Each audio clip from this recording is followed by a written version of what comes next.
नमस्कार बंधुगण, जय जगन्नाथ। आपण मानक स्वागत करछि हमर एक नुआ वीडियो रे। तो दर्शक बंधु, मनुष्य जीवन रे दिन ना दिन निश्चय विवाह करिଥାଏ, किंतु विवाह पूर्वरु साथी को एही दिन कथा निश्चित पचारि बुझ, काहेकि ना न हेले भविष्य रे आपनकु असुविधा होई पारे।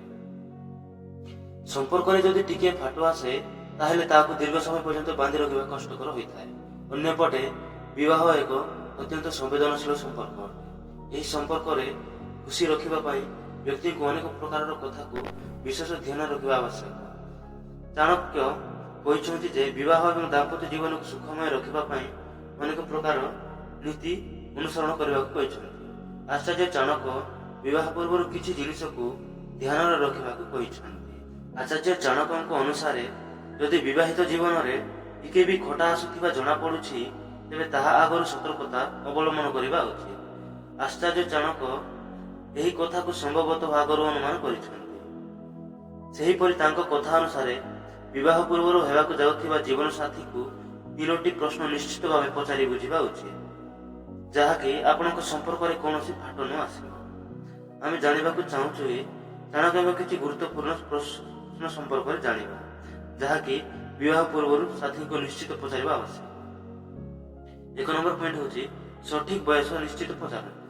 आचार्य चाणक्य नीति शास्त्र अनुसार विवाह पूर्व निजर हेबाकु जाउथिबा सहधर्मी को सेमानकर बयस विषय रे निश्चित भावे पचारिबा उचित। स्वामी स्त्री को बयसर तफात सेमानक मध्यर अनुभवर अभाव द्वारा विवाह विच्छिन्न हेबार कारण होई पारे। एही परिस्थिति रे दुई जन मध्यरे अनेक कथा को नहीं बुझामणा होई पारे नाही, जहा फल रे झगड़ा मध्य होई पारे।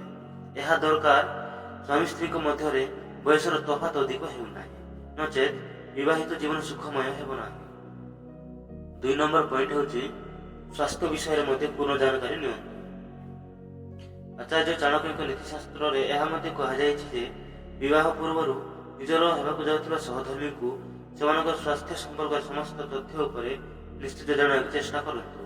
तांकर कोनोसी शारीरिक किंबा मानसिक समस्या अछि कि नाही जहा सामना करबा आगरु जानिबाकु पड़िबो, नहेले आगकु समस्या होई पारे। 3 नंबर पॉइंट होछि पुराना संपर्क विषय रे मते पछारी जानतु। आचार्य चाणक्य मतानुसार विवाह पूर्व निजर हेबाकु जाउथिबा सहधर्मी को सेमानकर पुराना संपर्क रे निश्चित पचारंतु और से विषय रे बुझंतु। यदि आहार स्वार्थ अछि ताहेले आपनकर भविष्य विवाह जीवन बहुत भल हेबो, नहेले असुविधा होई पारे। तो दर्शक बंधु, आशा करूछि आज वीडियोटी भल लागिथिबो। यदि वीडियोटी भल लागिथाय तेबे गोटे लाइक करिकि चैनल को निश्चय सब्सक्राइब